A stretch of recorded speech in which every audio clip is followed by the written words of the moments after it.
3 ದಿನಗಳ ನಂತರ 19ನೇ ತಾರೀಕು ಮೈಸೂರಿನಲ್ಲಿ ಒಂದು ಸಾಧನಾ ಸಮಾವೇಶ ಆಗುತ್ತೆ.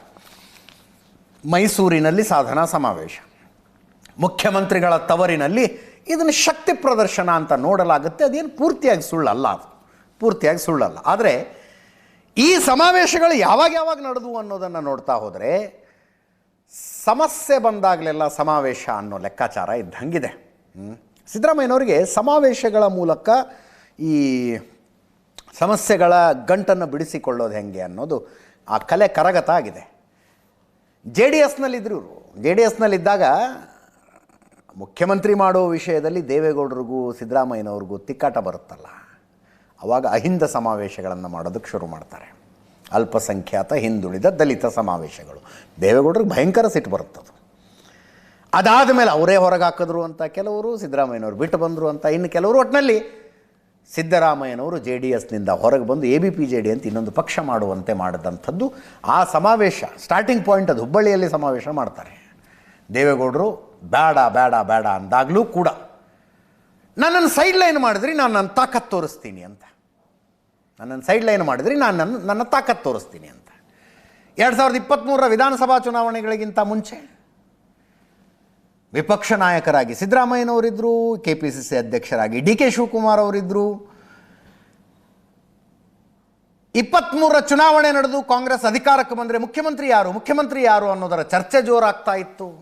ಕರೆಕ್ಟಾಗಿ ಇವರ ಬೆಂಬಲಿಗರು ಸಿದ್ದರಾಮಯ್ಯನವ್ರಿಗೆ 75 ವರ್ಷ ಆಗಿದೆ, ಒಂದು ಸಿದ್ದರಾಮೋತ್ಸವ ಮಾಡೋದು ಅಂತ ಹೊರಟುಬಿಟ್ರು. ದಾವಣಗೆರೆಯಲ್ಲಿ ದೊಡ್ಡದೊಂದು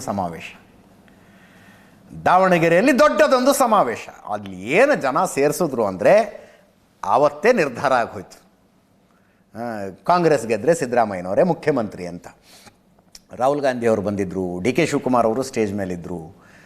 ಇಬ್ಬರಿಗೂ ಹಿಂಗೆ ಮಾಡಿದ್ರಲ್ಲ ರಾಹುಲ್ ಗಾಂಧಿ ಅವರು ಅದೇ ಸಮಾವೇಶದಲ್ಲಿ, ದಾವಣಗೆರೆ ಸಿದ್ದರಾಮೋತ್ಸವದಲ್ಲಿ. ಸಿದ್ದರಾಮಯ್ಯ 75 ಹಾಗೇನೋ ಬೇರೆ ಹೆಸರಿಟ್ಟಿದ್ರು, ಬಟ್ ಸಿದ್ದರಾಮೋತ್ಸವ ಅಂತಲೇ ಜನಪ್ರಿಯವಾದಂಥದ್ದು ಅದು. ಅದಾದ ಮೇಲೆ ಮೂಡಾ ಹಗರಣ ಪೀಕ್ನಲ್ಲಿದ್ದಾಗ, ಮೂಡಾ ಹಗರಣದ ಚರ್ಚೆ, ಸಿದ್ದರಾಮಯ್ಯನವರ ಮೇಲೆ ಅವರ ರಾಜಕೀಯ ಜೀವನದಲ್ಲಿ ಮೊದಲನೇ ಸಲ ಅಂಥದ್ದೊಂದು ಆರೋಪವನ್ನು ಎದುರಿಸಿ ಏನಾಗುತ್ತೋ ಏನೋ ಅನ್ನುವ ಸನ್ನಿವೇಶದಲ್ಲಿ ಮೈಸೂರಿನಲ್ಲಿ ಒಂದು ಸಮಾವೇಶ ಹಿಂಗೆ ಮಾಡಿದ್ರು. ಇದೇ ರೀತಿಯಾದ ಸಮಾವೇಶವನ್ನು ಒಂದನ್ನು ಮಾಡಿದ್ರು. ಅಂದರೆ ಇಟ್ ಈಸ್ ಟು ಶೋ, ಯಾರಿಗೆ? BJP ಅವ್ರಿಗೆ, JDSನವ್ರಿಗೆ ಅಲ್ಲ, ತಮ್ಮದೇ ಪಕ್ಷದಲ್ಲಿ ಮೇಲ್ ಕೂತ್ಕೊಂಡವ್ರಿಗೆ ತೋರಿಸೋದು, ನನ್ನ ತಾಕತ್ತು ಗೊತ್ತಾ ನಿಮಗೆ ಅಂತ. ಈಗ ನಾಯಕತ್ವ ಬದಲಾವಣೆಯ ಚರ್ಚೆ ನಡೀತಾ ಇದೆ. ನಾಯಕತ್ವ ಬದಲಾವಣೆಯ ಚರ್ಚೆ ಹೈಕಮಾಂಡು ಬಿಟ್ಟು ಬಿಡದೆ ಒಂಥರ ಚುಚ್ಚದಂಗೆ ಮಾಡ್ತಾ ಇದೆ.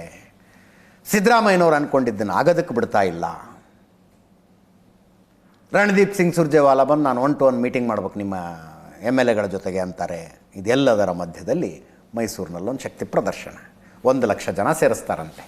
11 ವಿಧಾನಸಭಾ ಕ್ಷೇತ್ರ ಬರ್ತಾವಲ್ಲಿ. ಅದರಲ್ಲಿ 8 ಕಾಂಗ್ರೆಸ್ ಶಾಸಕರಿದ್ದಾರೆ. ಒಬ್ಬೊಬ್ಬ ಶಾಸಕರಿಗೆ 8ರಿಂದ 10 ಸಾವಿರ ಜನರನ್ನು ಕರ್ಕೊಂಡು ಬರಲೇಬೇಕು ಅಂತ ಹೇಳಿದಾರಂತೆ. HC ಮಹದೇವಪ್ಪನವ್ರದ್ದು ಓವರಾಲ್ ಉಸ್ತುವಾರಿ. ಅದಕ್ಕೆ ರಣದೀಪ್ ಸಿಂಗ್ ಸುರ್ಜೇವಾಲಾ ಅವ್ರ ಜೊತೆಗೆ ಮೀಟಿಂಗಿಗೆ ಬರಲಿಲ್ಲ ಅವರು. ಓವರಾಲ್ ಉಸ್ತುವಾರಿ ಅವರದ್ದು. 19ನೇ ತಾರೀಕು ಜೋರಿರುತ್ತೆ ಮೈಸೂರಿನಲ್ಲಿ. ನೋಡೋಣ ಏನೇನಾಗುತ್ತೆ.